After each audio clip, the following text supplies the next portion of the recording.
मित्र हो,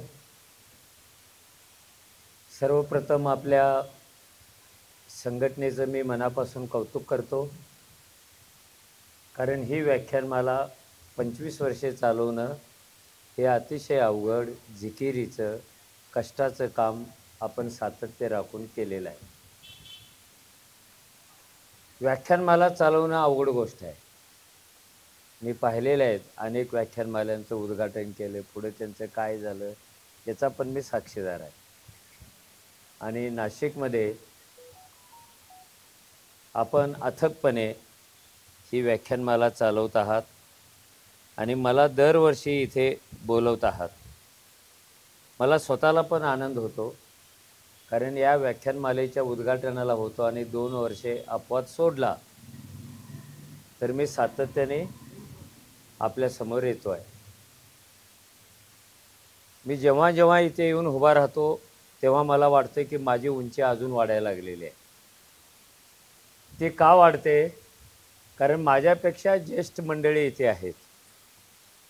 इथे आल्यानंतर मी त्यांच्या खांद्यावर उभा राहतो. त्यांची 6 फुटाची उंची, माझी 6 फुटाची उंची, एकदम मी 12 फूट उंचीचा होतो. आणि ती उंची मी वर्षभर वापरत मला असं कळतं वर्ष संपत आलेलं आहे, पुन्हा उंची वाढवायला पाहिजे. पुन्हा या व्याख्यानमालेला मी येतो. बाहेरचे लोक म्हणतात इतका उंच कसा काय झाला? कारण त्यांना माहिती नाही मी कुणाच्या खांद्यावर उभा आहे. आता ताई शंख वाजवत होत्या आणि मला माझ्या लहानपणीची एक आठवण अतिशय तीव्रपणे जागी झाली तो शंख ऐकताना. आमच्याकडे शंख नव्हता पण शिंग होतं, त्याला तुम्ही तुतारी म्हणता. ती तुतारी लग्नात वाजवण्याचं काम माझ्या चुलत्याकडे होतं आणि तो तुतारी वाजवायला निघाला की आम्ही पोरं त्याच्या मागे लागायचो, कारण लग्नात आपल्याला पण मोफत जेवायला मिळतं. काही जण द्यायचे, काही जण फक्त काकालाच द्यायचे, आम्हाला उचलून लावायचे. आणि तो तुतारी असा वाजवायला लागला की आपलं मन हळवं व्हायचं की आपल्याला पण ती वाजवता आली पाहिजे. त्यामुळे आम्ही त्याच्या धोतराशी खेळायचो. आम्ही काकाला तात्या म्हणायचो, तात्या अरे मला पण दे ना वाजवायला जरा. तो वाजवत असायचा आणि आम्ही त्याच्याशी झोंबाझोंबी करायचो. तो चिडायचा, कारण तो श्वास इकडे तिकडे झाला की तुतारी बंद व्हायची. मग तो शिवी द्यायचा. तो म्हणायचा की ही तुतारी कुणाला पण वाजवता येत नाही, शिंगाच्या आकाराचा असायचं म्हणून ते शिंग. खूप मोठा आवाज निघायचा. कुणी पण वाजवू शकत नाही म्हणे शिंग, लई ताकद लागते. मी म्हणायचो अरे तात्या माझ्याकडे पण ताकद आहे ना, मी पण वाजवतो. तो म्हणायचा रांडेच्या अगोदर माणूस हो, मग शिंग वाजवायला शिक. माणूस म्हणजे प्रौढ हो. तिथून मी गाव सोडलं आणि कुठेही समारंभ असला, लग्न असलं की ते शिंग आपोआप माझ्या डोळ्यासमोर उभं राहायचं. त्याला आपल्याला हे वाजवता नाही आलं. मग मी नाशिकला आलो 89मध्ये आणि 93-94च्या सुमारास सराफ बाजारात एक जुनं शिंग विक्रीसाठी मांडलेलं होतं, पितळीचं असं. मी म्हटलं केवढ्याला? तो म्हणाला 700 रुपये. 700 रुपये देऊन ते घेतलं, त्याला पॉलिश केली, वाजते का नाही खात्री करून घेतली, कारण मला ते घरात नेऊन वाजवायचं होतं. तो म्हणाला नाही वाजलं तर परत आणा.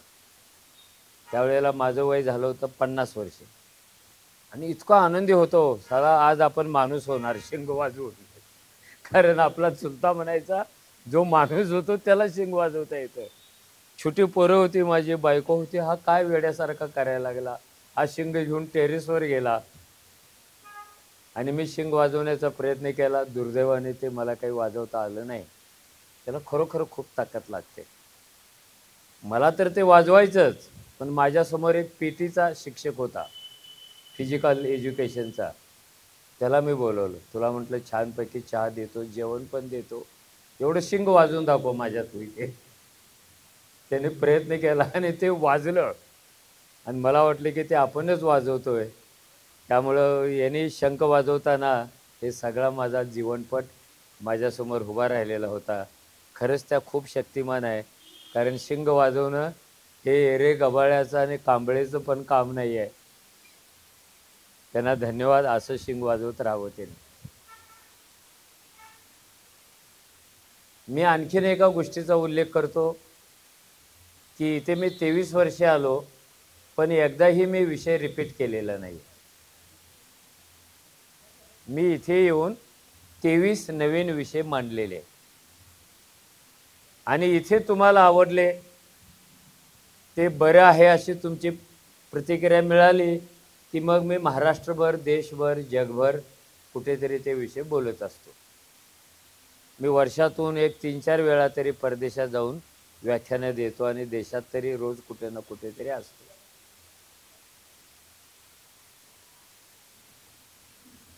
मी मुद्दाम विषय घेतला आम्ही भारताचे लोक. त्याची 2 कारणं आहेत. पहिलं कारण असं आहे की आम्ही भारताचे लोक आहोत हे म्हणण्याचं स्वातंत्र्य ज्याने आपल्याला दिलं ती आपली भारताची राज्यघटना आहे.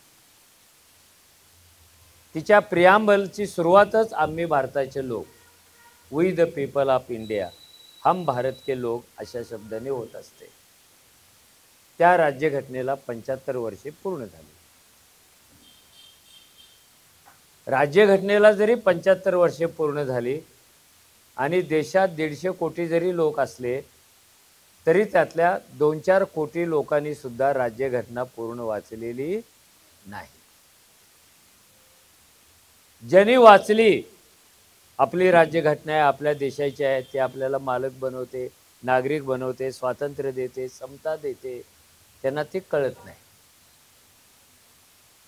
म्हणजे आपल्याकडे संविधान आहे पण संविधान साक्षर समाज नाही आहे.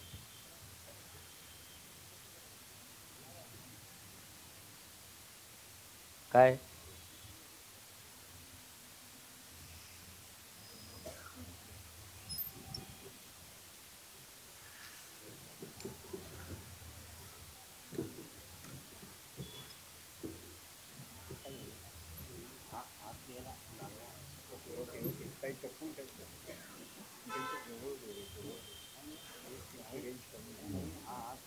आपल्याकडे संविधान आहे पण संविधान साक्षर लोक नाही आहेत. आपल्याकडे लोकशाही आहे पण लोकशाही साक्षर लोक नाही आहेत. आपल्याकडे प्रचंड पाणी आहे पण जल साक्षरता आपल्याकडे नाही आहे. आपल्याकडे प्रचंड मोठी संस्कृती आहे पण संस्कृतीची साक्षरता असलेले लोक नाही आहेत. म्हणून आपण मागे मागे पडतो. आणि संविधान ही अशी गोष्ट आहे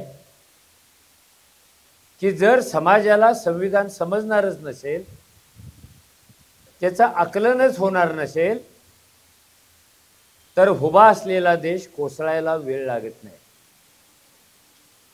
कारण संविधान माणसांच्या खांद्यावर उभा राहतं आणि माणसांचे खांदे कमजोर असेल तर ती व्यवस्था, तो देश कोसळतो.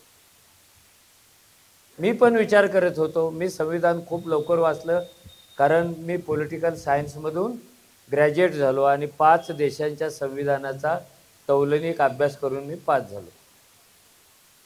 पण कुठेही जा संविधानाविषयी लोकांना बोलताच येत नाही.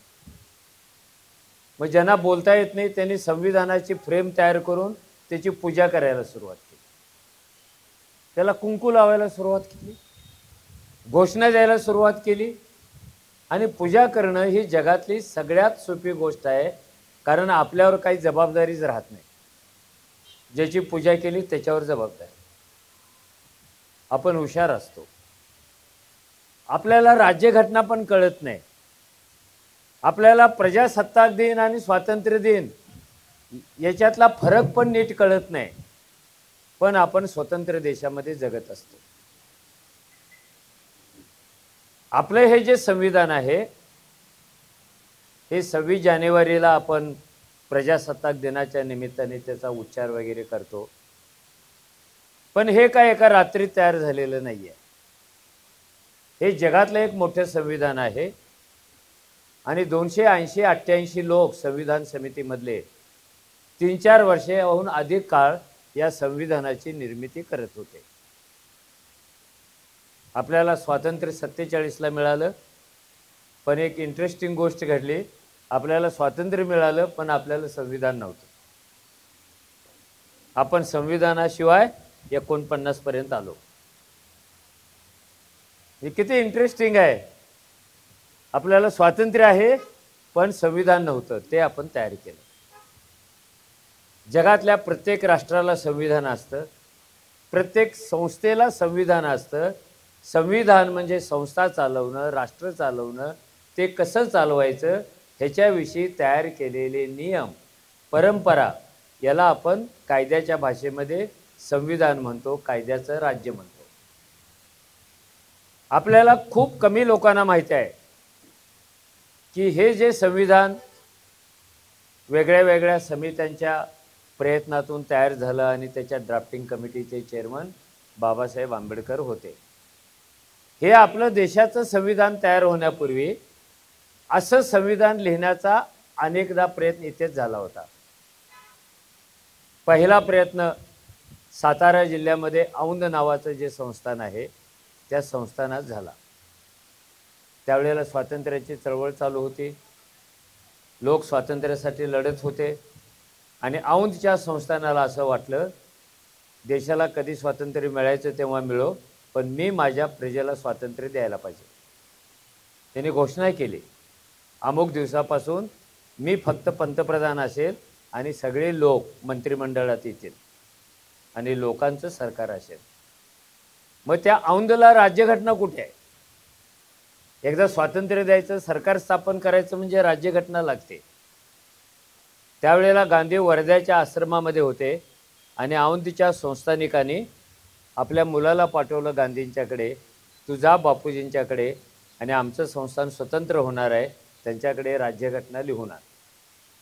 हा औंधला गेला. तिथे तो काही दिवस थांबला आणि त्या काळामध्ये महात्मा गांधींनी 13 पानांची एक राज्यघटना औंध संस्थानाला लिहून दिली. आपली तयार व्हायची होती, कारण आपल्याला स्वातंत्र्यच मिळायचं होतं. लाहोरच्या अधिवेशनानंतर लोकांना असं कळत होतं की स्वातंत्र्य मिळणार आहे, मिळणार आहे, मिळणार आहे. मग स्वातंत्र्य कुणाच्या मालकीचं असायला पाहिजे, स्वातंत्र्यानंतर मतदानाचा हक्क कुणाला असायला पाहिजे, शिक्षणाचं काय करायला पाहिजे, राज्यघटना कशी करायला पाहिजे, याविषयी देशभर नेत्यांच्यामध्ये चर्चा पण चालू झाली.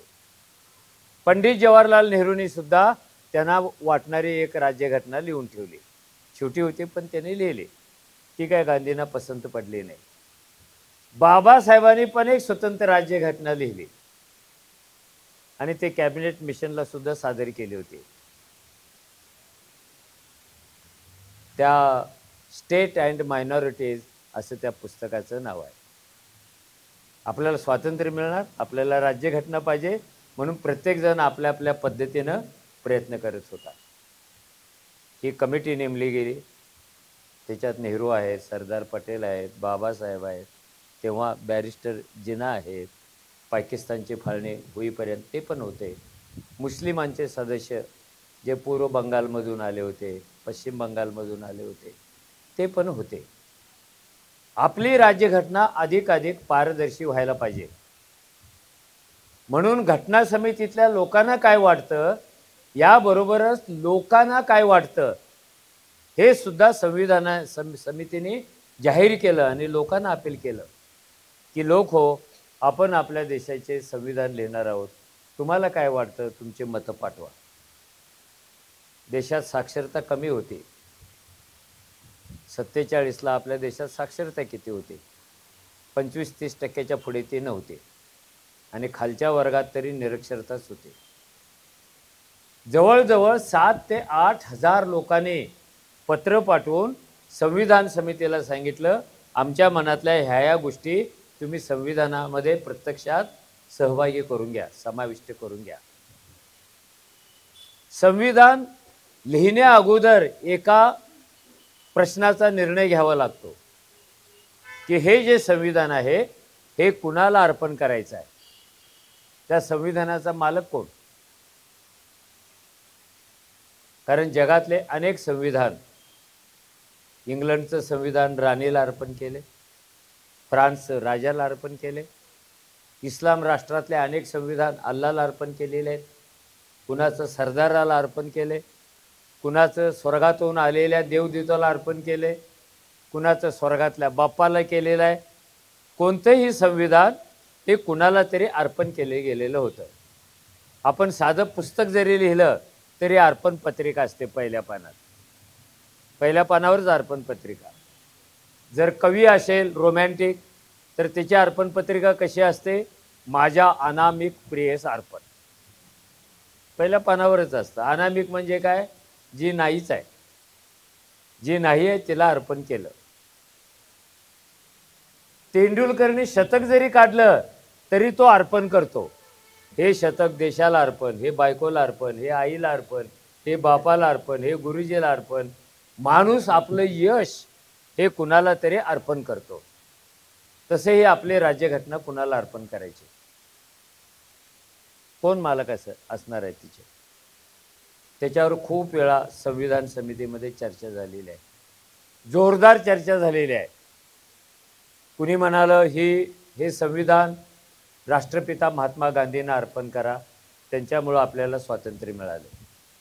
कुणी म्हणालं देवाला अर्पण करा, कुणी म्हणालं देवीला अर्पण करा, कुणी म्हणालं आत्म्याला अर्पण करा. त्याच्याविषयी लोकांनी पत्रव्यवहार केला आणि खूप चर्चा झाली. 2 गट पडले होते आणि शेवटी लोकांचं मत काय आहे ते पण समजावून घेण्याचा प्रयत्न झाला.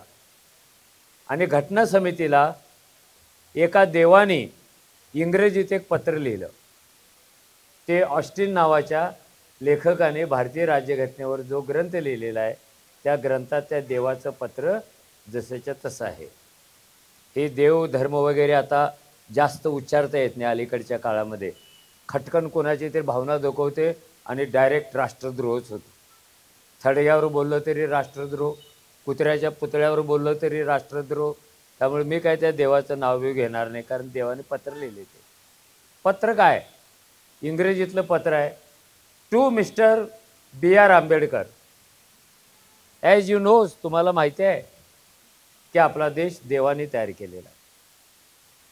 इथे देवाच्या इच्छेशिवाय काहीच घडत नाही. ही घटना समिती अशी तयार व्हावी ही पण देवाचीच इच्छा होती. स्वातंत्र्य मिळावं ही सुद्धा देवाचीच इच्छा होती. त्यामुळं आपली राज्यघटना तुम्ही कसलीही खळखळ न करता देवाला अर्पण करा. आणि शेवट होता युअर सिन्सिअरली, खाली देवाची सही होती आणि देवाचं नाव होतं कल्की महाराज, चेन्नई. आणि त्याच्या समोर काहीतरी ते देवाचे आकडे असतात अवताराचे, तो आकडा पण होता. ते किती इंटरेस्टिंग चाललेलं आहे. संविधान निर्मितीच्या प्रक्रिया साक्षात देवाचं पत्र आहे. हे सगळं संपल्यानंतर बाबासाहेबांनी असा निर्णय घेतला. त्यांनी घटना समितीमध्ये रेटून सांगितलं, ही जी आपल्या देशाची राज्यघटना आहे ही कोणत्याही देवाला अथवा देवीला अथवा धर्माला अर्पण केली जाणार नाही. ही राजाला किंवा राणीला किंवा सरदाराला अर्पण केली जाणार नाही. ही राज्यघटना या देशातल्या फाटक्या तुटक्या सामान्य माणसाला मी अर्पण करणार, कारण ते ह्या राज्यघटनेचे निर्माते आहेत. त्यामुळे पहिल्यांदा असं घडलं, ही राज्यघटना कुणाला अर्पण करण्यात आली, सामान्य माणसाला. त्यामुळे घटनेचा त्या प्रियांबलचा शेवट कसा आहे, आम्ही भारतीय लोक आमच्यासाठी राज्यघटना तयार केली आणि ती आम्हीच आमच्यासाठी अर्पण केली 26 जानेवारी 50-49. अर्पण कुणाला करायचे. हे जे प्रियांबल आहे 70-80 शब्दाचं, त्याचा ड्राफ्ट पंडित जवाहरलाल नेहरूंनी तयार केला होता आणि तो 110 शब्दांचा होता. आता तुम्ही म्हणाल की हे सगळं आम्ही काय ऐकायचं आणि आम्हाला काय फायदा आहे, असं म्हणू शकता तुम्ही. फायदा एकच आहे की तुम्हाला प्रियांबल आणि राज्यघटना समजून घेतल्याशिवाय तुम्ही कोण आहात, तुम्ही कुठून आलेले आहात, तुम्ही काय करता, तुमचे मालक कोण, तुम्ही कोणाचे मालक, हे तुम्हाला कळणार नाही. की त्या प्रियांबलची सुरुवात अशीच केली होती आम्ही भारताचे लोक. भारत हा एकमेव असा देश असेल की ज्याच्या प्रियांबलची सुरुवात आम्ही भारताचे लोक पासून होते. नेहरूंनी लिहिलेलं जे प्रियांबल आहे ते बाबासाहेबांनी एडिट केलं, त्याच्यावर एक हात मारला, ते एक अधिक सुटसुटीत अधिक सुंदर अशा पद्धतीने केलं. त्याची पण एक कमिटी होती आणि ती कमिटी खूप महत्त्वाची होती. कारण भारतीय राज्यघटना कशासाठी आहे, हे राष्ट्र कशासाठी आहे, ते कुणासाठी आहे, ते का आहे, ते का जन्माला येतं, ह्याचा सगळा उहापोह प्रियांबलमध्ये झालेला आहे. त्यामुळे प्रियांबल म्हणजे भारतीय राज्यघटनेचा आत्मा आहे, सार आहे, सारांश आहे, उद्देशिका आहे. तुमचा उद्देश काय एक लक्षात ठेवायला पाहिजे. जगातलं कोणतेही राष्ट्र हे स्वर्गातून जन्माला येत नाही, नरकातून जन्माला येत नाही, पाप पुण्यातून जन्माला येत नाही. जगातलं प्रत्येक राष्ट्र हे तिथल्या नागरिकांच्या इच्छेतून जन्माला येत असतं. So will power of people. राष्ट्र कोण जन्माला घालतं? आम्ही जन्माला घालत असतो. का जन्माला घालतो? आपली गरज असते की आमचं एक राष्ट्र पाहिजे. ही भावना ज्या दिवशी सामान्य माणसाच्या मनात येते तेव्हा राष्ट्राच्या जन्मकाळात चालू होतात. कारण प्रदेश म्हणजे राष्ट्र असत नाही, भूगोल म्हणजे राष्ट्र असत नाही, नदी म्हणजे राष्ट्र असत नाही, डोंगर म्हणजे सुद्धा राष्ट्र असत नाही. ते तर होतच ना आपल्याकडे, पण राष्ट्र नव्हतं.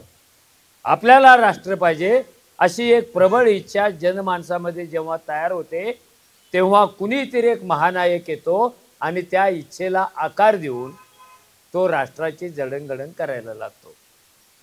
की जसं हे स्वराज्य पाहिजे हे जसं शिवाजीच्या मनात आलेलं होतं तसं मावळ्यांच्या पण मनामध्ये आलं होतं, दोघांच्याही मनात आलेलं होतं.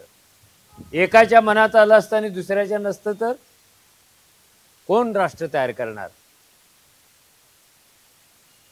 महानेते लोकांच्या इच्छांना आकार देतात कारण ते महानेते असतात आणि सामान्य लोक स्वप्न बघतात, त्या स्वप्नाला पंख देतात. हे आपल्याकडे भारत राष्ट्र झालं, त्या राष्ट्राला संविधान लागतं आणि मग हे संविधान आणि ह्या देशाची मालकी ज्याच्याकडे असते तो इथला कॉमन माणूस आहे. तो कोण आहे? आम्ही भारताचे लोक. आम्हीचा अर्थ काय? जर तुम्ही हुशार असाल तर असं म्हणू शकता की मीच बहुवचन म्हणजे आम्ही. हे व्याकरण दृष्ट्या बरोबर आहे. आय सिंग्युलर आहे आणि वी प्लुरल आहे. मग आम्हीपासूनच का सुरुवात केली? मराठीत किती शब्द आहेत? मी आहे, ते आहे. सुरुवात आम्हीपासून का होते? कारण जगातलं कोणतंही राष्ट्र मी कधी घडवत नसतो. राष्ट्र कोण घडवतं? आम्ही घडतात. हे आम्ही म्हणजे बहुवचन नाही आहे. हे आम्ही हे असे लोक आहेत की जे विशिष्ट राजकीय स्वप्न पाहून, राष्ट्रीय स्वप्न पाहून मीला खलास करून त्याने आपलं रूपांतर आम्हीत करून घेतलेलं असतं. कारण मीच काहीच करू शकत नाही. आणि आपल्याकडे जे मी होते राज्यघटना तयार होईपर्यंत ते कटपिसासारखे तुकड्यासारखे विखुरलेले होते. हे कुठे विखुरलेले होते? आपल्या देशामध्ये 4000 जाती आहेत, म्हणजे इथल्या आम्हीचे 4000 तुकडे झालेले. मीचे किती तुकडे झाले? 4000. आणि तुकडा राष्ट्र कसं जन्माला घालणार? 4000 जातीत तो तुकडे झालेले आहेत, 6 धर्मात तुकडे झालेले आहेत, त्याचे पंथात तुकडे झालेले आहेत, त्याचे संस्कृतीमध्ये तुकडे झालेले आहेत. आणि तुकडे बनलेली माणसं कधी राष्ट्र जन्माला घालू शकत नाही. कधी घातले? जगात कुठे घडले असं? 2 तुकड्यांनी राष्ट्र जन्माला घातलं? तुकडा राष्ट्र जन्माला घालू शकत नाही. राष्ट्र जन्माला यायचं असेल तर हे तुकडे एक व्हावे लागतात. या तुकड्यांना ओळखच नव्हती माणूस म्हणून. स्वातंत्र्य येण्यापूर्वी, संविधान येण्यापूर्वी आपल्या लोकांची ओळख काय होती? कुणीही नाव विचारलं तू कोण, तर तो जातीचं नाव सांगायचा. आम्ही मराठी, आम्ही महार, आम्ही लिंगायत, आम्ही जैन, आम्ही ब्राह्मण, आम्ही भटजी. ही त्याची आयडेंटिटी होती, कारण तो तुकड्यात होता. तो जातीचं नाव सांगायचा तू कोण म्हटल्यानंतर.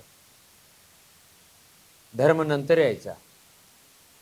जातीत वळवळणारे हे जे जीव आहेत हे राष्ट्र जन्माला घालू शकत नाहीत आणि राष्ट्र टिकू शकत नाहीत. ह्या मीचं मरण व्हायला पाहिजे आणि आम्ही जन्माला आला पाहिजे. स्वातंत्र्याच्या चळवळीमध्ये हे मी जातीतून बाहेर पडत होते, धर्मातून बाहेर पडत होते आणि एका राष्ट्राचं स्वप्न पाहत हे 150 वर्षे लढत होते. संविधानाने काय केलं? पहिल्यांदा मीचं रूपांतर आम्हीत केलं, मध्ये केलं. आय खलास झाले. आपल्या लक्षात असेल की बुद्धाचं नाव सिद्धार्थ होतं, बरोबर आहे. आणि जेव्हा बुद्ध हे नाव नाही आहे, जेव्हा त्याला ज्ञानप्राप्ती झाली तेव्हा आपण त्याला बुद्ध म्हणायला लागलो. मग सिद्धार्थ कुठे गेला? कुणी चौकशीच केली नाही. बुद्ध जन्माला आला तेव्हा सिद्धार्थ कुठे गेला? कंडिशन अशी होती, जोपर्यंत सिद्धार्थ मरत नाही तोपर्यंत बुद्ध जन्माला येणार नाहीये. So killing Siddharth was important. म्हणून इंग्रजीत एक पुस्तक आहे, हा नव्याने जन्माला आलेला बुद्ध, तो सिद्धार्थाला खलास करतो. सिद्धार्थ कुणी लक्षातच ठेवत नाही. हे जे मी आहेत हे डिसअपिअर झाल्याशिवाय आम्ही होणार नाहीये आणि आम्ही झाल्याशिवाय राष्ट्र मिळणार नाही आहे. आणि हे सगळ्या सांस्कृतिक, जातीय, सामाजिक भेदाने त्यांचे जे तुकडे केलेले आहेत त्या भेदातून त्यांना मुक्त करायचे आहे. हे आम्ही तिथून येतात. जिथे मीचं मरण चालू होतं तिथे आम्ही जन्माला येतात. आणि जन्माला आलेले आम्ही हे काय होतात? देशाचे मालक होतात. आम्ही ना खूप स्वप्न आहेत, पण ती स्वप्न वेगळी आहेत. आम्हीचं राजकीय स्वप्न आहे, आम्हीचं सामाजिक स्वप्न आहे, आम्हीचं राष्ट्राचं स्वप्न आहे आणि आम्हीचं सगळ्यात मोठं स्वप्न काय? आम्ही एक आहोत. आता विसरा कुणाची जातपात, कारण आम्ही आता जातवाले नाही आहोत, आम्ही आहोत. आता आम्ही धर्मवाले नाही आहोत, आम्ही आहोत आता. आणि जर आम्ही एकत्र आलो तर ह्या देशाच्या हिताला कुणी धक्का पोचू शकणार नाही. कारण काल परवापर्यंत मी होता म्हणून आपल्याला कुणी पण हरवत होतं. भारत हरला का इतिहासामध्ये? बरं किती वर्ष हरतो हा? हजार वर्ष हरतो. कारण येणाऱ्या परकीयाला विरोध करण्यासाठी, त्याच्या विरुद्ध लढण्यासाठी आम्हीची गरज असते. पण इथे आम्ही अब्सेंट होता आणि प्रत्येक जातीतला माणूस प्रेझेंट होता. तो युद्धात जायचाच नाही, त्याचं तो बघून घेऊ दे. त्याच्यावर हल्ला झाला ना त्याचं तो बघून घेऊ दे. आणि परकीयांना सोपं झालं, कारण इथे सगळे लोक येऊन एकत्र लढत नाहीत, सुट्टा लढायला येतो आणि त्याला हरवणं सोपं जातं. सुट्ट करूनच हरवलं इथे. आणि जो कटपीस असतो त्याचं मरण पण खूप वाईट असतं. तुम्ही मेन रोडवर कधी पण जा, बोर्ड असतात दुकानासमोर, कटपीसचा सेल चालू आहे. सेलमध्ये काय आहे? कटपीस आहे. आणि किती भारी सेल आहे. साडी घेतली चोळी मोफत, चोळी घेतली बांगडी मोफत, बांगडी घेतली टिकली मोफत. टिकली तर टिकली, नाहीतर बाथरूमच्या भिंतीला चिकटली.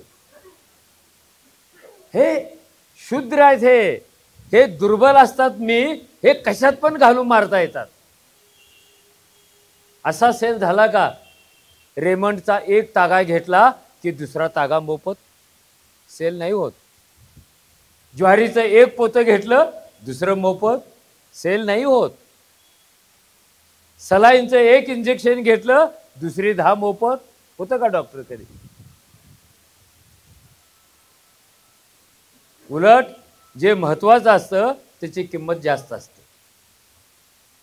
हे मी सोप्या शब्दात सांगतोय. तुम्हाला देश पाहिजे असेल तर आम्ही जन्मावा लागतो. देश टिकवायचा असेल तर आम्ही असावा लागतो.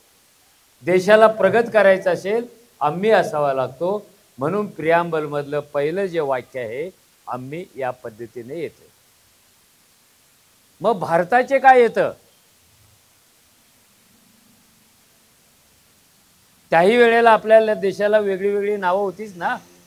हिंदुस्थान होतं, आर्यावत होतं, उत्तर भारत होतं, दक्षिण भारत होतं, किती नावं आपल्या देशाला होते. भारत का आला? कारण संविधान जन्माला येण्यापूर्वी या देशातला नागरिक देशाचा नागरिक नव्हता तर प्रदेशाचा नागरिक होता. आणि असे किती तुकडे होते आपल्याकडे? जवळपास 460-70 तुकडे आपले होते. आणि लोकांची पॉलिटिकल आयडेंटिटी काय होती? नॅशनल आयडेंटिटी काय होती?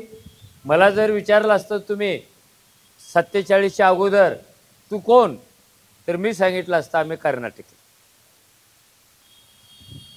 तुम्ही सांगितलं असतं महाराष्ट्री, कोण गुजराती, कोण राजस्थानी, कोण काश्मीरी, कोण बंगाली.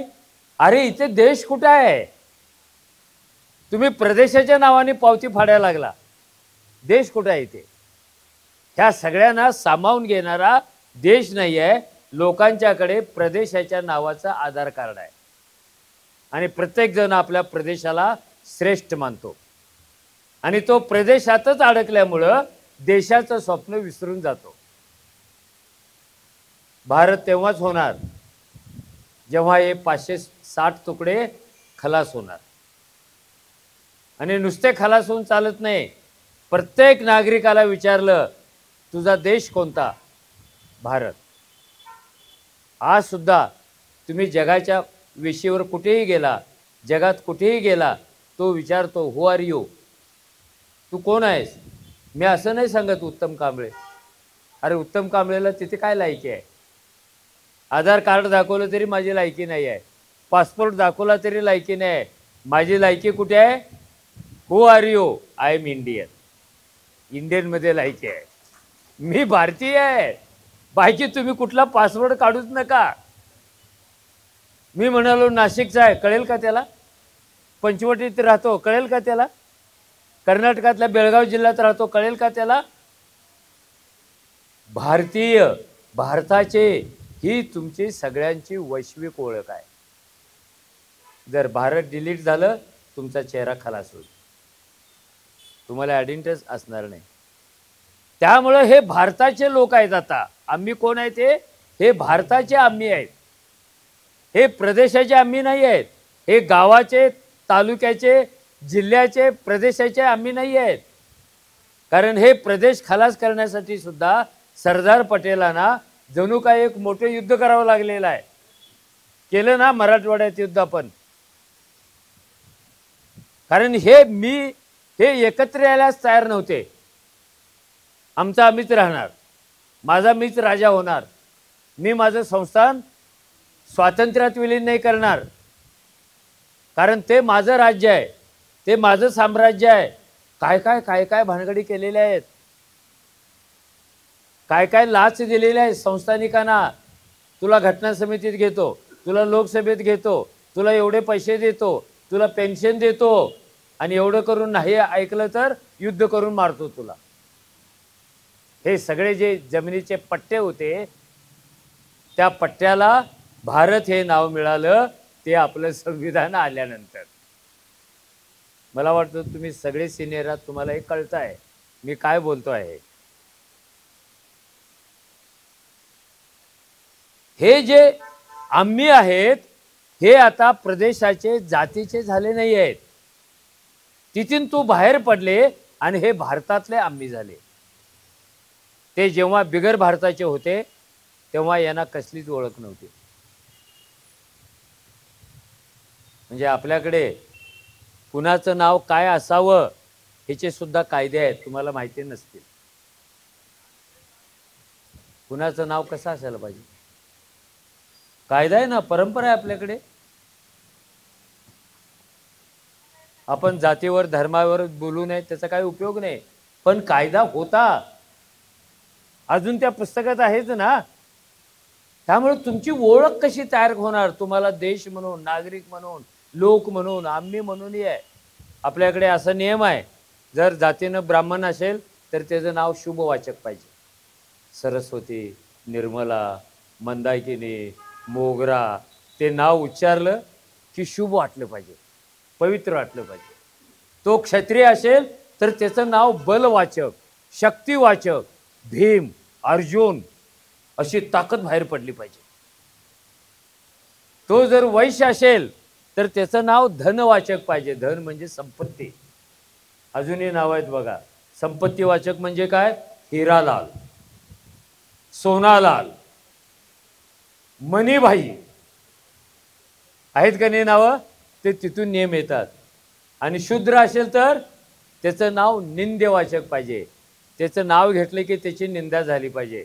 दगड्या, धोंड्या, उकिरड्या, दुष्काळ्या, चिंगी, उंदऱ्या, बंदुक्या, हे आपली सांस्कृतिक ओळख कुठे अडकली होती, इथे. त्यामुळे माणसाला नाव आहे पण प्रतिष्ठा नाहीये, कारण त्याला देश नाहीये. तर हे भारताचे आम्ही आहेत. मग हे लोक का आले? स्वातंत्र्यापूर्वी माणसं होती पण लोक नव्हते. जरा नीट समजावून घ्या.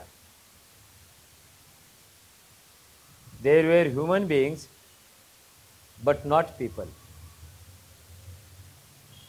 किती भारी आहे ना. माणसं होती पण लोक नव्हते.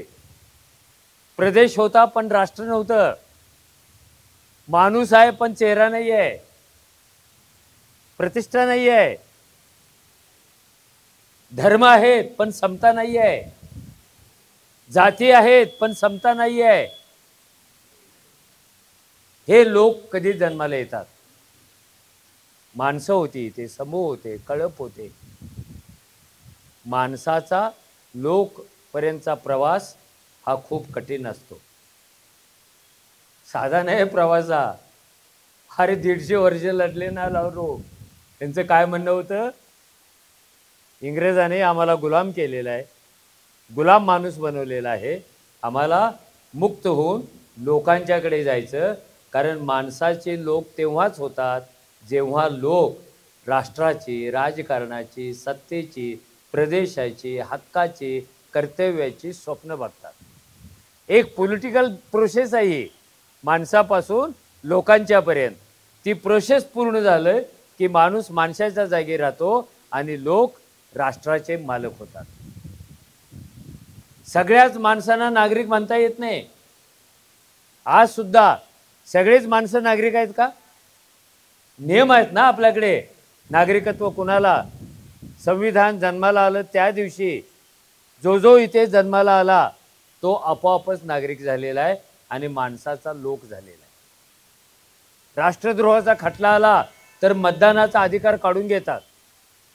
जसं बाळासाहेब ठाकरेंचा एकदा काढून घेतला होता. तो अधिकार संपला की लोक पुन्हा माणसात येतात.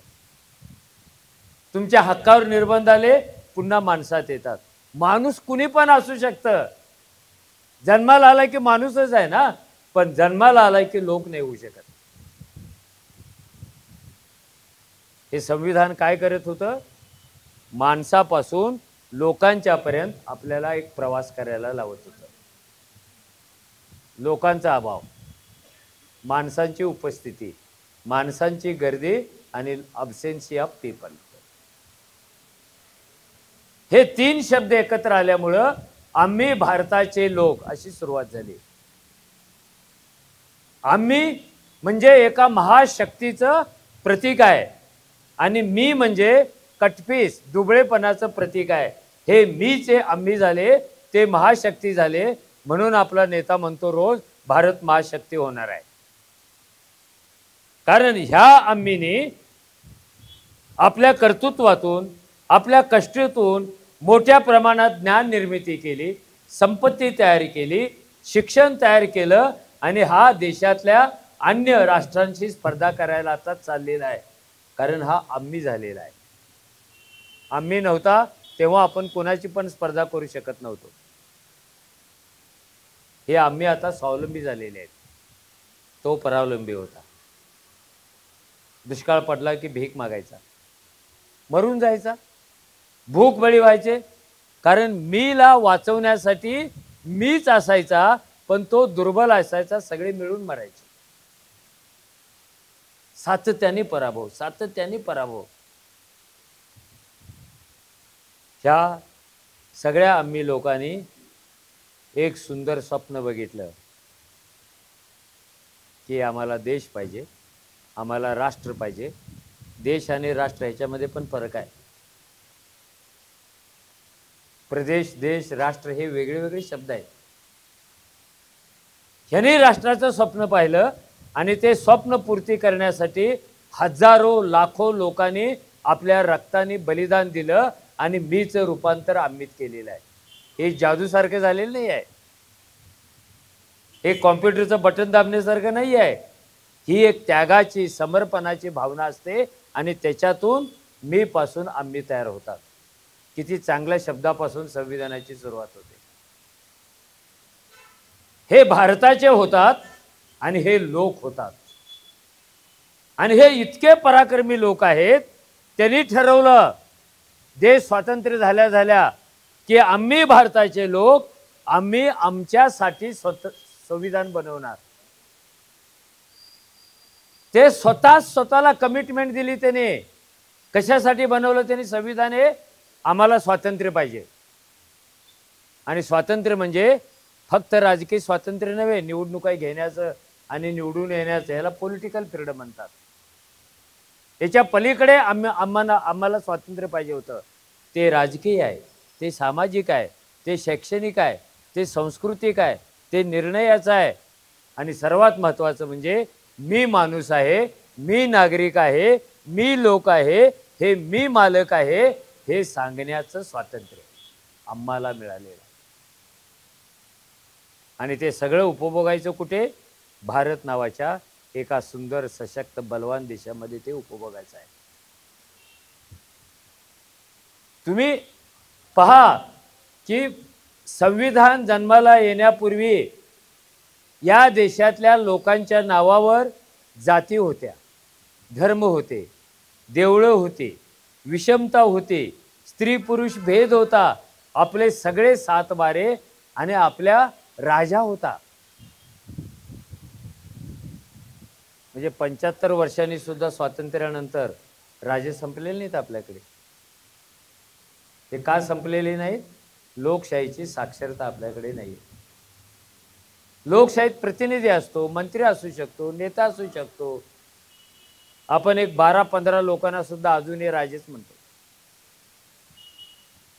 कोणती साक्षरता आहे तुमच्याकडे डेमोक्रेसीची? अरे हे राजा म्हणण्यासाठी 150 वर्ष युद्ध केलं का? ते घालवण्यासाठी युद्ध केलं ना, आतले बाहेरचे. तरी आपल्याला एक राजा लागतो, कारण आपल्या DNA मधले गुलामी, राजेशाही ही अजून संपलेली नाही. ती कधीतरी एक दिवस संपणार आहे. तर या देशातल्या माणसांच्या नावावर ही सगळी विषमता होती. पण या देशातल्या माणसांच्या सातबारावर स्वातंत्र्य, समता, बंधुता देश कधीच नव्हता. कुणाच्या सातबाऱ्यावर? आणि काय होतं आपल्या मालकीचं? कर्ज होतं, रोग होता, निरक्षरता होती, इतके सगळे भेदाभेद, इतक्या अनिष्ट परंपरा. कुणीतरी सती जायचं आहे, कुणीतरी मुंडन करायचं आहे, कुणीतरी जाळून घ्यायचं आहे, कुणीतरी भीक मागायचं आहे. कोणतं फ्रीडम होतं आपल्याकडे? ह्या सगळ्या आम्ही लोकांनी एक बुलंद आवाजामध्ये क्रांती केली. स्वतःचं रूपांतर आम्हात आणि सगळ्या प्रकारचं स्वातंत्र्याचे ते मालक झाले. आणि सगळ्यात महत्त्वाचं स्वातंत्र्य काय? Right of living, right to living. तुम्हाला मरण्याचं स्वातंत्र्य संविधानाने दिलेलं नाही आहे. कारण युगायुगातून तयार झालेले हे आम्ही आहेत. त्याला मरायचं स्वातंत्र्य कसं काय देता तुम्ही? नुसतं स्वातंत्र्य दिलेलं नाही, तर तुम्हाला जगवण्याचं स्वातंत्र्य दिलेलं आहे. म्हणून खिचडी येते, म्हणून शिवथाळी येते.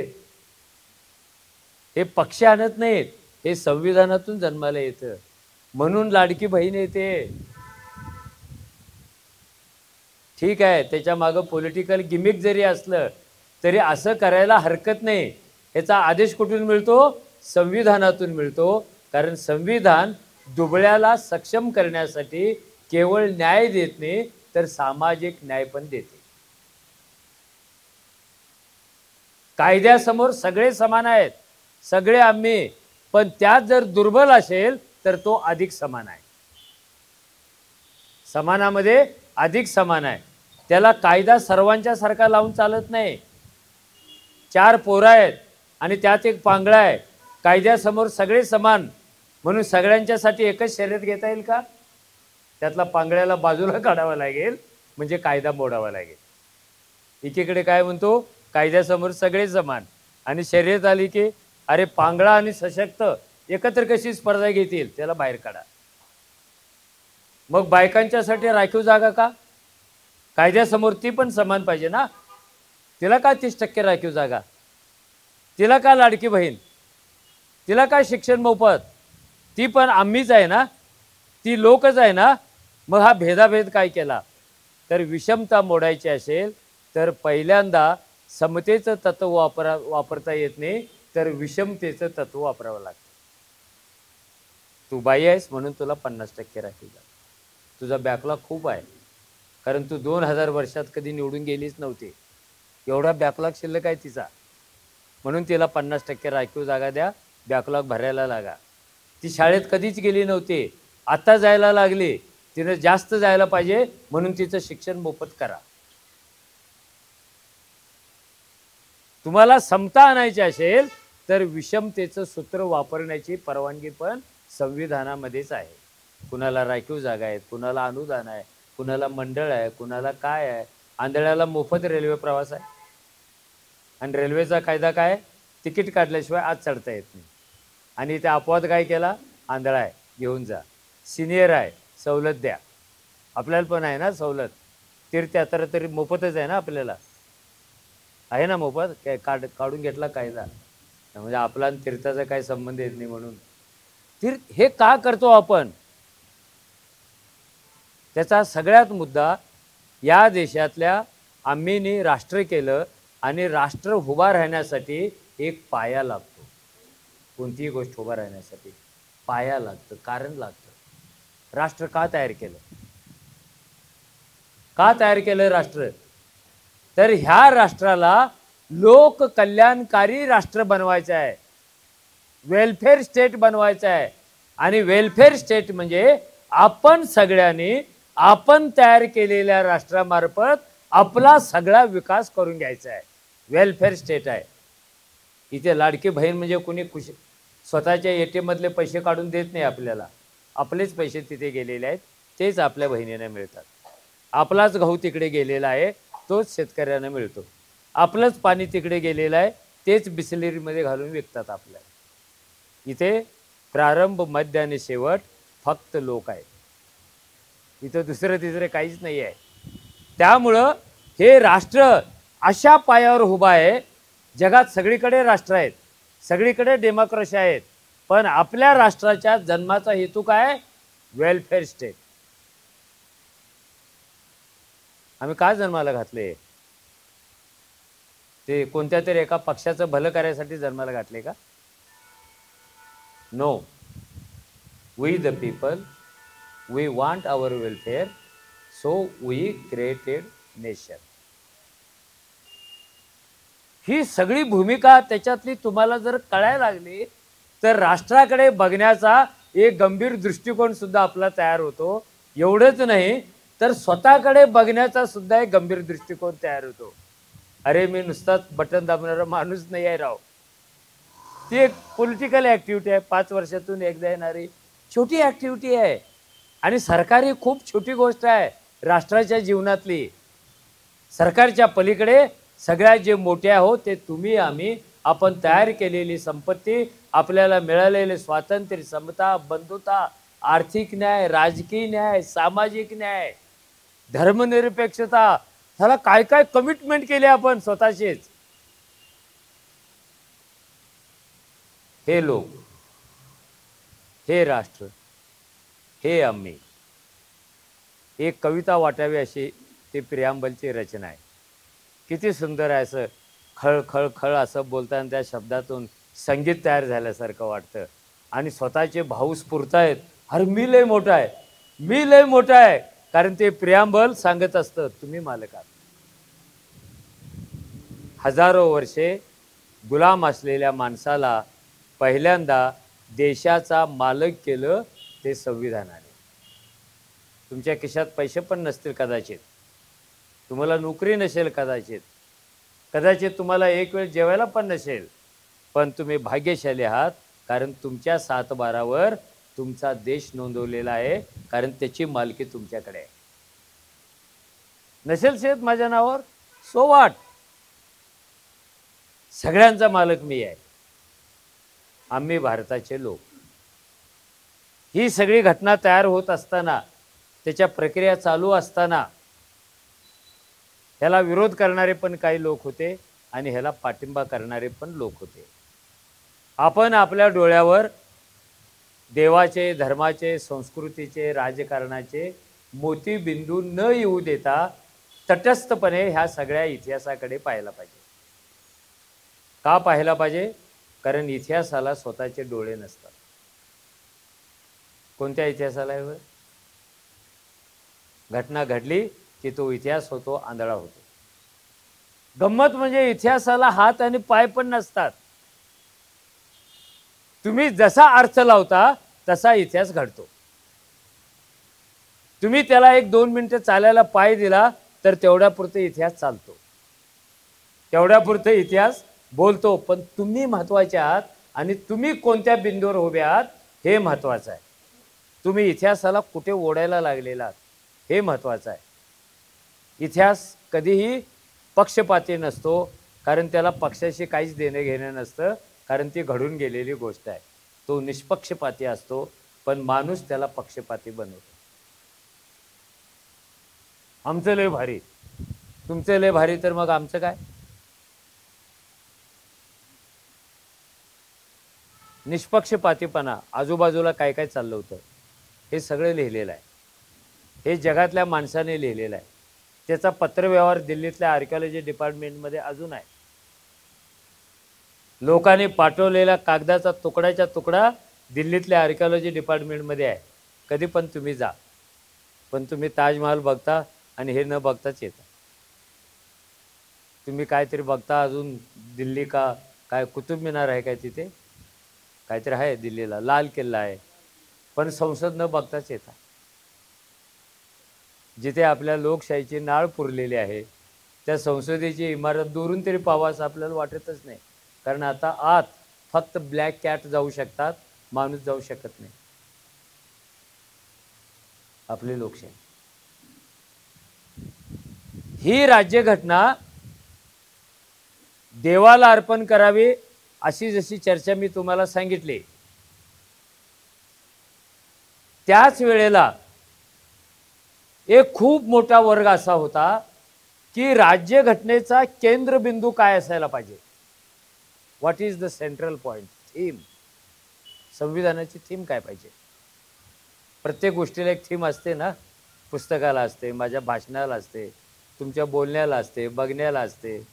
तो सेंट्रल पॉइंट असतो की भारताच्या राज्यघटनेचा केंद्रबिंदू काय असायला पाहिजे. म्हणजे मी एक एक सांगितलं, तिचा मालक कोण असायला पाहिजे, ती कुणाला अर्पण करायला गेली पाहिजे आणि तिची थीम काय असायला पाहिजे. त्याच्यावर पण खूप मोठा वाद तयार झाला. मुळात ही राज्यघटना लिहायला तसा उशीर लागत होता. का उशीर लागला? कारण स्वातंत्र्यानंतर लगेच धार्मिक दंगली चालू झाल्या. बंगाल पेटला.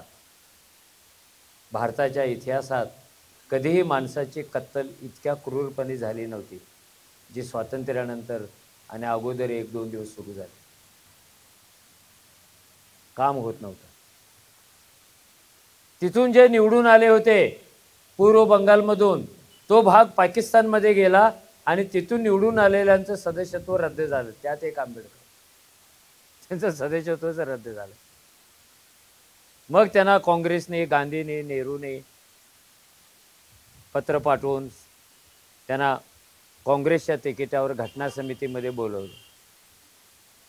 जे मुस्लिम होते ते बैठकांना हजरच राहत नव्हते, कामच होत नव्हतं. हे कधी काम होणार? त्या काळामध्ये महात्मा गांधींचे एक शिष्य असलेल्या अग्रवाल यांनी, थोडं पाणी पिऊ का, कारण संपणारच आहे भाषणाचं.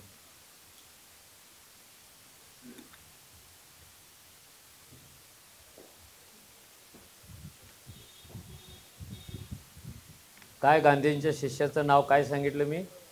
अग्रवाल. तुम्हाला ऐकायला इतका इंटरेस्ट वाटेल माहिती आहे का? कारण आपण इतिहासात उडी मारत नाही आणि उडी मारतो तेव्हा एक पक्षपाती भूमिका घेऊन उडी मारतो. आणि वाद कशावर होतो? किल्ल्यावर तो कुत्रा कुठून आला, काय वादाचे विषय, काय इतिहास? हा इतिहास बघा ना. राज्यघटना गांधींचे एक शिष्य अग्रवाल यांनी लिहिली. ते बाबासाहेबांच्याकडे घेऊन आले. ते म्हणाले, बाबासाहेब, घटनेचं काम खूप संत गतीनं चालले, या गतीनं राज्यघटना कधी होणार काय कळत नाही. मीच विचार केला आणि बापूजींच्या मनात असलेली राज्यघटना डोळ्यासमोर आणून मी एक राज्यघटना लिहिलेली आहे. ही राज्यघटना बाइंडिंग केले, कव्हर घातले आणि त्याच्यावर टायटल आहे गांधीयन कॉन्स्टिट्यूशन ऑफ इंडिया, भारताची गांधीवादी राज्यघटना. मग बाबासाहेब ते चाळायला लागले. अरे वा, अरे वा, अरे वा, अरे वा. आणि बोलता बोलता त्यांनी प्रश्न विचारला, by the way mister Agarwal, what is the central point of your Gandhian constitution? तुमच्या गांधीवादी राज्यघटनेचा केंद्रबिंदू काय? ते म्हणाले, of course you know, village. Village is central point. गांव, स्वराज तिथून आणायचं आहे. बाबासाहेब हसल्याने ते म्हणाले, आय डोंट ॲग्री, मी काय संमती देणार नाही. मग त्यांनी काउंटर प्रश्न विचारला, बाबासाहेब, तुम्ही जी घटना लिहित आहे त्या घटनेचा केंद्रबिंदू कोण असेल? ते म्हणाले, गाव असणार नाही. का असणार नाही? या देशातलं सगळ्यात दरिद्री ठिकाण असतं गाव, विषमतेने भरलेलं असतं गाव, दारिद्र्याने आणि जातीने भरलेलं असतं गाव, स्वातंत्र्याचा संकोच असतो गाव, जिथे शेताच्या बांधावर जास्तीत जास्त देव जन्माला येतात ते गाव, जिथे शेतकरी खायला मिळत नाही म्हणून मरतात गाव, कर्जबाजारी होतात गाव. अरे, मी गावाला माझे राज्यघटनेचा केंद्रबिंदू कसा काय बनवेन? देन मग ते म्हणाले, माझ्या राज्यघटनेचा केंद्रबिंदू इथला सामान्य माणूस असेल, कारण त्यांनी राष्ट्राचं स्वप्न बघितलं, तो लढला, त्यांनी राष्ट्र जन्माला घातलं, म्हणून माझ्या राज्यघटनेचा सेंट्रल पॉइंट कोण असेल? कॉमन माणूस. जगातल्या कोणत्याही कॉमन माणसाला इतकी इज्जत मिळालेली नाही, ती आम्हाला मिळाली. पण इथे अनेकदा अशा काही कालबाह्य कल्पना, परंपरा सुद्धा त्याच्या आड येत होत्या आणि त्या हिंदू कोड बिलापासून आड येत होत्या. संविधानाच्या अगोदर हिंदू कोड बिल आहे, त्याच्यावर खूप आंदोलन झालं, साधूंनी केलं, बायकांनी केलं, संतांनी केलं, धर्मवाद्यांनी केलं आणि ते बिल मागे घेऊन त्यांना राजीनामा द्यावा लागला. ही घटना जेव्हा सुरू होती त्यावेळेला मी नेहमी प्रश्न विचारतो की 15 ऑगस्ट 1947च्या मध्यरात्री कोणत्या 3 महत्त्वाच्या घटना घडल्या होत्या? 15 ऑगस्ट 1947 मध्यरात्री. घटना नंबर 1 स्वातंत्र्य मिळालं, बरोबर आहे. घटना नंबर 2 त्या स्वातंत्र्यालाच विरोध करणारी एक मोठी सभा पुण्यात शनिवारवाड्यावर झाली. इकडे नेहरूंचं भाषण चालू होतं आणि इकडे स्वातंत्र्याला विरोध करणारी सभा पण चालू होती. आणि तिथे कोणीतरी प्रतिज्ञा केली, नेहरू गांधींनी स्वातंत्र्याचा एक तुकडा दिलेला आहे, पूर्ण स्वातंत्र्य दिलेलं नाही, आम्ही त्यांना सोडणार नाही. ती प्रतिज्ञा 30 जानेवारी 1948ला पूर्ण झाली. कारण त्या दिवशी काय झालं हे मी सांगायची आवश्यकता नाही. गांधींची हत्या झाली. कुणालाही प्रश्न पडत नाही की नेहरू पंतप्रधान पदाचं भाषण देत असताना, देशामध्ये एवढा जल्लोष असताना स्वातंत्र्याचा, फेर मिस्टर गांधीवाज जे राष्ट्रपिता आहेत, तर ते पश्चिम बंगालमध्ये दंगल बंद करायला गेले होते. कारण धर्म धर्मावर किती मोठा हल्ला करतो हे गांधी पहिल्यांदा पाहत होते. जात जातीवर किती मोठा हल्ला करते हे गांधी पहिल्यांदा पाहत होते. माणूस माणसावर किती मोठा हल्ला करतो हे गांधी पहिल्यांदा पाहत होते. आणि त्या कलकत्त्यामध्ये आजूबाजूला अशी एक पण पायवाट नव्हती की जिथे रक्ताचे ओहळ तयार झालेले नाहीये. त्यांनी वैतागले, प्राणांतिक उपोषणाचा इशारा दिला, लोकांनी येऊन आग्रह केला. आणि त्यांचं पहिलं वाक्य होतं, जे खेडं आहे, खेडं शब्द इथे समजून घ्या. आता खेडं काय येतं ते म्हणाले, महात्मा गांधी, स्वातंत्र्यानंतर स्वातंत्र्यातली माणसांचीच कत्तल होणार हे मला जर कळलं असतं तर मी स्वातंत्र्याची मागणी केली नसती. आणि तसं तर स्वातंत्र्य मिळणारच होतं. आणि इथे स्वातंत्र्य कोणाला पाहिजे आहे? मला तर नको आहे स्वातंत्र्य, मला स्वराज्य पाहिजे आहे. जे स्वराज्य खेड्यातून चालू होतं आणि उलट्या ग्राफने वर वर जातं, खेड्यातून वर, आणि हे वरून खाली. झिरपाचा सिद्धांत आहे, पाजराचा सिद्धांत आहे. ही राज्यघटना जेव्हा जाहीर झाली त्या दिवशी जगभरातून काय काय प्रतिक्रिया आल्या. जगभरातून एकाने सांगितलं, जगातलं जेवढं उत्तमात उत्तम आहे तत्वज्ञान, जगातलं France, Germany, Europe, America, Austria, जिथे जिथे जगाच्या कायद्यामध्ये चांगल्या गोष्टी असतील त्या एकत्र करून त्याची गुंपलेली एक सुंदर माळ म्हणजे भारताची राज्यघटना. दुसऱ्यांनी काय टीका केली, ही राज्यघटना बोगस आहे, हा तरी इंग्लंडच्या राणीचा बँड आहे. बँडमध्ये अनेक वाद्य असतात ना. मग काहींनी सांगितलं गोधडी आहे, काहींनी सांगितलं चेहरा आहे. काय काय चर्चा चालू होती पहिल्या दिवसापासून. आणि कोल्हापूर जवळ असलेल्या संकेश्वर मधल्या एका धार्मिक नेत्यांनी पत्रकार परिषद घेऊन आणि संध्याकाळी जाहीर सभा घेऊन असं विधान केलं, काही झालं तरी ही राज्यघटना एका महार माणसाने लिहिलेली आहे आणि गटारीतून आलेलं दूध कितीही स्वच्छ केलं, कोणत्याही अभिषेकाला वापरलं तर त्याला पावित्र्य लाभत नाही. अजून कुणीतरी सांगितलं, या राज्यघटनेमध्ये परंपरा, संस्कृती, धर्म याला कमी मान्यता दिलेली आहे, म्हणून हे टिकणार नाही. कारण आपल्या राज्यघटनेचा हेतूच सेक्युलरिझम आहे. धर्म तुमच्या घरात, तुमच्या देवाऱ्यात आणि तुमच्या मनात राज्यघटना घेऊन आपण 75 वर्षे काढली, म्हणून देशाचं स्वातंत्र्य आपण टिकवू शकलो. ही राज्यघटना आहे, फेविकॉल सारखी चिकटलेली आहे. पाकिस्तानात बंड होतं आपल्याबरोबर स्वातंत्र्य होऊन, आपल्याकडे का नाही? ज्यांना आपणच स्वातंत्र्य दिलं, जन्माला घातलं, त्या बांगलामध्ये का सरकार टिकत नाही? त्या ब्रह्मदेशात का टिकत नाही? त्या श्रीलंकेतच का टिकत नाही? आपल्याकडे का टिकतं? कारण हे टिकून ठेवणारं फेविकॉल सारखं जे रसायन आहे ते आम्ही भारताचे लोक आहेत. हे सगळं सहन करतील, पण देशाच्या ऐक्याला, एकात्मतेला धोका कधी येऊ देत नाहीत. तो जेव्हा तयार होतो तेव्हा हे सगळे मतभेद विसरतात आणि एकच घोषणा ते करतात, आम्ही भारताचे लोक. ही त्यांची नवीन ओळख आहे.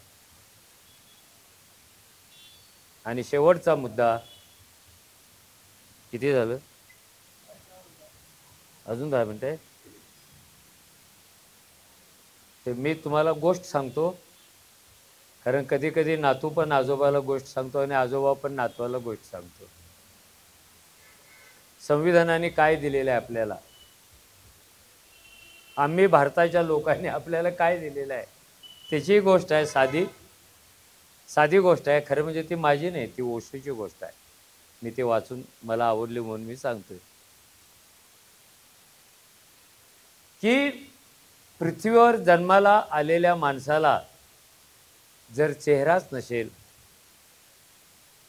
मी कोण आहे हे त्याला ओळखताच येत नसेल, तर तो गुलामापेक्षा गुलाम होतो. तो मनुष्य जातीत राहू शकत नाही. कारण जन्माला येणारा माणूस पहिला जो हुंकार काढतो त्याला कुणी म्हणतात सोम, कुणी म्हणतो इंग्रजीतलं काय म्हणतात वेगळंच, कुराणातलं वेगळंच, पण ते पहिलं बाळ जे हुंकार काढतं त्याचं वर्णन मी केलं, कारण माझं वर्णन वेगळं. तो हुंकार नसतो, तो एक प्रश्न असतो. आईच्या पोटातून बाहेर पडल्या पडल्या तो प्रश्न असा असतो, मी कोण आहे, हू एम आय, हम कौन आहे, आणि मी कुठे आलो.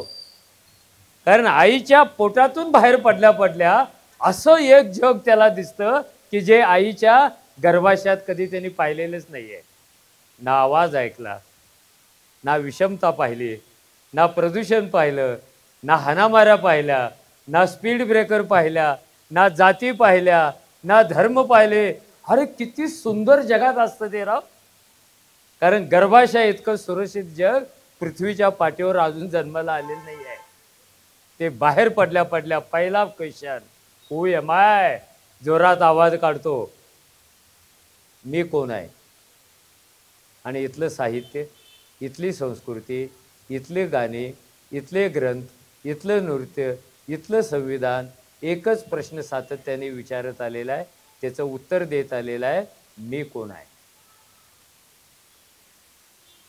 कोण दाढी वाढवून डोंगरात बसून उत्तर शोधतात, कोण संविधान लिहून शोधतात, कोण भाषण करून शोधतात, कोण गाणं म्हणून शोधतात, कोण नाचून शोधतात. पण हा सगळा पसारा एकाच उत्तराच्या मागे लागलेला आहे, हू एम आय. माणसाला चेहरा नसेल तर काय होईल. दुसऱ्याचा चेहरा ओळखता आला आपल्याला, पण आपला नाही, त्याचं काय करायचं. म्हणून हिंदीमध्ये एक शेर आहे, अध्यक्षाने शेर म्हणून त्यांचं मनोगत संपवलं, मी पण तिकडेच आलो आता. तो शेर काय आहे, जो नागरिक, जो लोक, जे आम्ही स्वतःला ओळखायला सातत्याने चुका करतात, ते स्वतःला, समाजाला आणि देशाला कधीच घडवू शकत नाहीत. प्री कंडिशन काय, टू अंडरस्टँड युअर सेल्फ. तू आहे कोण, पण चुका करतो तो. त्या चुकेवरच्या ह्या 2 ओळी आहेत, त्या पण माझ्या नाही आहेत, त्या गालिबच्या आहेत. त्या 2 ओळी अशा आहेत, जिंदगी भर एक ही गलती कर रहा था मैं गालिब. आपल्याला तर मराठीपेक्षा हिंदीत जास्त कळतं ना अलीकडे, आणि पहिलीपासून सक्तीचं होणार आहे ते. मला वाटलं होतं खानदेशमधली भाषा सक्तीची करतील, वराडी सक्तीचं करतील, आणि आपल्या पोरांना एकाच वेळेला महाराष्ट्रातल्या सगळ्या मराठी बोलीभाषा कळतील. जिंदगी भर एक ही गलती कर रहा था मैं गालिब, धूल चेहरे पे थी और आईना साफ कर रहा था मैं गालिब. अरे आईना साफ करो, तुमचा चेहरा कसा स्वच्छ होणार. कारण आप पहचानते ही नहीं खुद को, आप है कौन. या प्रश्नाचं उत्तर येत नसल्यामुळं आपले सगळे पुढचे प्रश्न तयार होतात. सगळे पुढचे प्रश्न. ही गोष्ट आहे जेव्हा आरसा जन्माला आला नव्हता तेव्हाची. भारतात थोडा उशिरा जन्माला आलेला आहे. जेव्हा आरसा जन्माला आला नव्हता तेव्हा माणूस आपला चेहरा पाण्यात पाहायचा आणि पाणी नसेल तर दुसऱ्याच्या डोळ्यात पाहायचा. पण आरसा नाहीच आहे. विशेषतः कविता करणारे लोक दुसऱ्याच्या डोळ्यात बघायचे. आमच्यासारखे लोक डबक्यात जाऊन बघायचे. आरसा नाही आहे. पण परदेशात आरसे जन्माला आले होते. इथून कुणीतरी रेशीम विकायला, मसाला विकायला जाणारा माणूस तिकडून तो आईना आरसा छोटा असायचा असा तो विकत आणायचा आणि तो कुणाला दाखवायचा नाही. तो त्याची बायको दोघंच बघायचे. कारण भारतामध्ये ज्ञानाचं डम्पिंग होतं, विकेंद्रीकरण होत नाही, म्हणून भारत सुधारत नाही आहे. आरसा नॉलेज आहे ना, त्याचं डम्पिंग करत होते. त्यामुळं लाखात एकालाच माहिती आरसा शब्द, बाकीच्यांना काही माहितीच नाही. अशा काळामध्ये एक दिवशी एक शेतकरी आपल्या मातीनं भरलेल्या शेतातून झप झप पावलं टाकत आपल्या घराकडे निघाला होता. थोडं अंतर गेल्यानंतर त्याला एक चकचक करणारी गोष्ट दिसली. त्याला आश्चर्य वाटलं. खाली वाकला, ती चकचक करणारी वस्तू घेतली, धोत्र्याच्या सोयग्याने पुसली. आता तुम्हाला म्हणून सांगतो, तो आरशाचा तुकडा होता हे मला आणि तुम्हालाच माहिती आहे. कारण त्यांनी 56 पिढ्यात कधी आरसाच बघितलेला नाही, शब्द पण माहिती नाही. आश्चर्य वाटलं, काय चकचक करतं. त्यांनी तो असा डोळ्यासमोर ठेवला आणि अतिशय मोठ्या आवाजाने आनंदाने तो म्हणाला, कितने सालों के बाद मिल रहे हो नाना जान.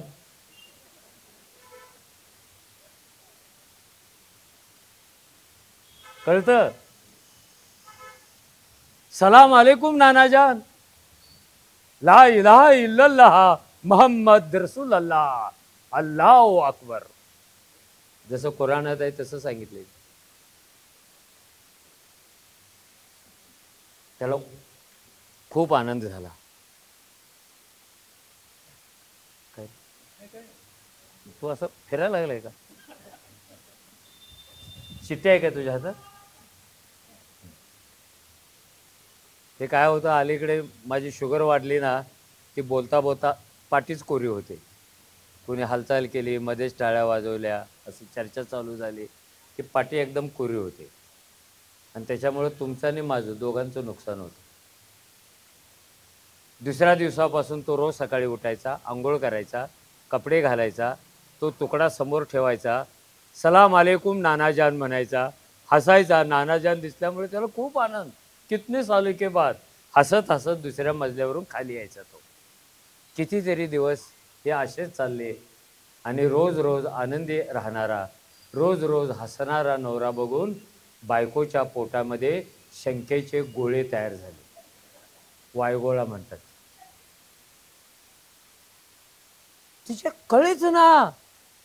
कारण भारतीय समाज व्यवस्थेतला नवरा शेवटचं शुभमंगलम सावधान पाचव्यांदा जेव्हा म्हणतात ना, तेव्हा शेवटचा हसतो. आणि कधी चुकून भाषण झालं की मग सगळेच हसतात इथे बसून. हसतच नाही. तिच्या मनात प्रश्न पडला, शादी के बाद कधीच एवढा खुश नसणारा, आनंदी नसणारा नवरा गेले 8 दिवस असा राजबिंडा, चेहऱ्यावर त्याच्या आनंदाचे सगळी चिन्ह, कुछ तो हुआ है. अतिशय प्रेमाने तिनं नवऱ्याला विचारलं, काय रे नवऱ्या, किती दिवसापासून बघते मी, तू इतका आनंदी कसा, तू इतका खुश कसा. आणि भारतीय व्यवस्थेतला नवरा इथे बसलेले सगळे पुरुष सोडून, तर मला बाहेर पडायचं आहे ना गेटमधून, इथे बसलेले सगळे पुरुष सोडून भारतीय व्यवस्थेतले बहुतेक नवरे स्वतःची पत्नी वगळता अन्य बायकांशी खरं बोलत असतात. त्याच्यावरून लय मारामारी होतात. मग त्यांनी सांगायचं ना, मी खुश काय आहे. तो म्हणाला, कुछ भी नहीं, कुछ तो राज होगा ना रे राजा, नाही नाही नाही नाही राणी, कुछ भी नाही आहे. आणि तो निघून गेला. त्याला कळलं नाही की एका बाईच्या डोळ्यामध्ये, एका डोळ्यामध्ये 1000 CCTV कॅमेऱ्याची ताकद असते.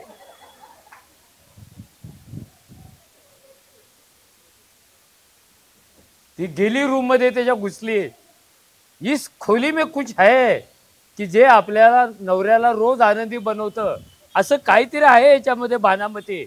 इकडे तिकडे विस्कटी आणि तिला बेडशीट खाली तो चकचक करणारा तुकडा सापडला. हे अल्लाह, ये मेरे घर में क्या आया है. तिने तो तुकडा साफ केला पदराने आणि डोळ्यासमोर पकडला आणि आकाशात वीज कडाडावी तशी ती बाई कडाडली. इस बाजार बट्टू को देखकर वो रोज रोज हंसता है क्या. आप उसको घर आने दो. पदर कमरेत खोचला आणि उंबऱ्यावर चौकटीत येऊन उभी राहिली झाशीच्या राणीसारखे. प्रचंड चिडलेली होती ती. तिच्या मनामध्ये प्रचंड प्रश्न. आता सगळ्या सिरियल चालू होणार. सास बहुती, बहु बुड्ढी ती, बुड्ढी आगावती, आगाव बहुती, काय पण लपडं चालतं राव टीव्हीवर आपल्याकडे. आणि ते टीव्ही सिरियल जसे जसे वाढायला लागले ना, मला असं अचानक असं वाटायचं आपल्या बायकोवर पूर्ण विश्वास ठेवावा की नाही ठेवावा. पहिल्यांदा काय केलं, सिरियलचं लपडं बंद करून टाकलं. मग माझं आणि माझ्या पत्नीचं एकदम भारी चाललं. काही पण डोक्यात घालतात राव ते. तो शेतकरी काम करून आला. त्या बाईने वाघिणीप्रमाणे जंप मारली आणि कॉलर ओढलं नवऱ्याचं. पुरुषांच्या शर्टांना कॉलर का असतात हे महिलांना माहिती नसेल. नवरा बायकोचं भांडण झालं तर बाईला काहीतरी असं पकडून त्याला ओढता यायला पाहिजे म्हणून कॉलर असते. जे अतिशय सज्जन प्रेमळ नवरे असतात ते पूर्ण कॉलर ठेवतात. आमच्यासारख्या आगावशीत अर्धी ठेवतात. तिनं तो तुकडा त्याच्या डोळ्यासमोर उभा केला आणि शिव्या द्यायला लागले. अरे तुझे शर्म नहीं आती क्या. एक बाजार बट्टू को देखता है रोज रोज हंसता है. अपनी बिटिया रानी कितनी जवान हो गई, तेरे भेजे में किडे पड़ गए. और लय वाईट शिवाय द्यायला लागले राव. आणि शेवटी एकच प्रश्न स्लो मोशन मध्ये विचारला, नवऱ्या आपल्या लग्नाला इतकी वर्षे झाली, एकदा तरी तू माझ्याकडे बघून इतकं समाधानाने आनंदाने हसला का रे. चला बायकांची अपेक्षा काय राव. हे नवरा नावाचे जे गुरु असतात त्यांनी कधीतरी एक लॉफिंग लुक टाकावा बाबा, स्माइल लुक टाकावा. पण तेवढा नवरा करत नाही. ते खाली मान घालून गुस्सातच असतं काय. त्याने ते बघितलं, डोक्याला हात लावला. तो म्हणाला तू बायको आहे की दुश्मन आहे. अगं ह्याच्यामध्ये माझे नानाजान आहे आणि नानाजानला तू बाजार बट्टू म्हणतेस. किती नालायक बाई. ती म्हणाली नवऱ्या तू नालायक आहे. तू बाजार बट्टूला नालायक म्हणायला लागला, नानाजान म्हणायला लागला. आता काय करायचं. काजीकडे गेले. काजीने ते बघितलं आणि तो म्हणाला देखो बच्चो, इसमें कोई बाजार बट्टू है ही नहीं, किसी के नाना जान भी नहीं. सच बोलू तो मेरे अब्बा जान इसमें आहे म्हणाला. हे का घडतं. जेव्हा माणूस स्वतःची ओळख विसरतो तेव्हा त्याचे सगळेच प्रश्न तयार होतात. त्याची घटना, त्याचे हक, त्याचे अधिकार, त्याची मूल्ये, त्याचे संघर्ष, त्याच्या लढाया सगळं धोक्यात येतात. म्हणून ज्याला सुरक्षित राहायचं, समृद्ध राहायचं, स्वतंत्र राहायचं, मूल्ये घेऊन जगायचं, त्यांनी ह्या 3 शब्दांचा अर्थ सातत्याने आपल्या लक्षात ठेवायचं. कारण हे 3 शब्द म्हणजे त्या राज्यघटनेतले सुपर हिरो आहेत. थँक्यू.